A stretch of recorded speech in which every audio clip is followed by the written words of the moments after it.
And back in Washington, there's growing outrage over the budget prompting leading Democrats and their supporters to rally on Capitol Hill in the next hour in protest of that budget plan. Among them is Congresswoman Barbara Lee of California. She joins me now. Congresswoman, thank you very much, first of all.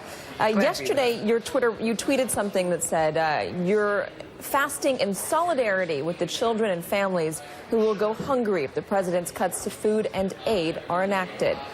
Fasting in solidarity. Talk to me about your message. First of all, let me just say this budget is a disaster. It's cruel. It's heartless. Specifically with regard to food assistance, the president cuts $190 billion from SNAP. 47% of those receiving SNAP benefits are children. It's outrageous that he would come forward with this type of a budget. He eliminates the Food for Peace program, our international food assistance program. Also, let me just say another reason why I think this is such a cruel budget. He actually zeroes out all of our programs as it relates to the Special Olympics for disabled children. He cuts Meals on Wheels. They eliminate after-school programs. This is really terrible. That's why we're holding a rally, hands off, because this really erodes a basic standard of living for so many Americans. Congresswoman, the president's budget is a wish list. There are going to be negotiations about it. What have you been hearing from first your Democratic colleagues and then secondly your Republican colleagues about where there could be some middle ground and where they could push back against some of these proposals?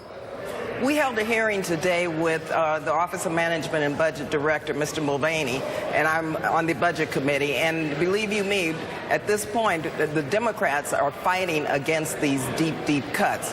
The Republicans, some are saying that they're concerned about some aspects of the budget, but Senator McCain said that it was dead on arrival in the Senate. I was in a hearing with Secretary DeVos, Secretary of Education, and it was outrageous, some of the responses that she had.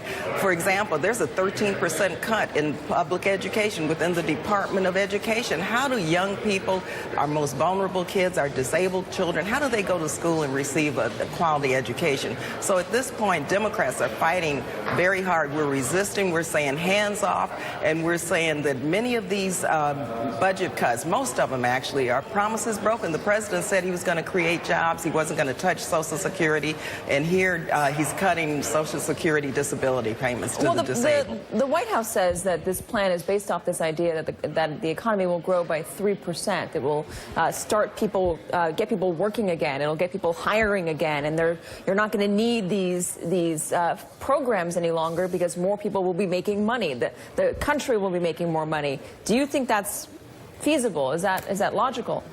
It's not logical, and that doesn't make any sense. The White House needs to really be clean and come clean and tell us how this budget got developed. I suspect it was Steve Bannon. Remember, he said that he wanted to deconstruct the administrative state. This budget decimates all of our federal agencies. It decimates all of our public sector as it relates to the federal government. And so I suspect this is their way of just eliminating the majority of the public sector so that millionaires and billionaires can make more money and receive huge tax cuts. Congresswoman Barbara Lee, thank you very much. Now you got to go vote.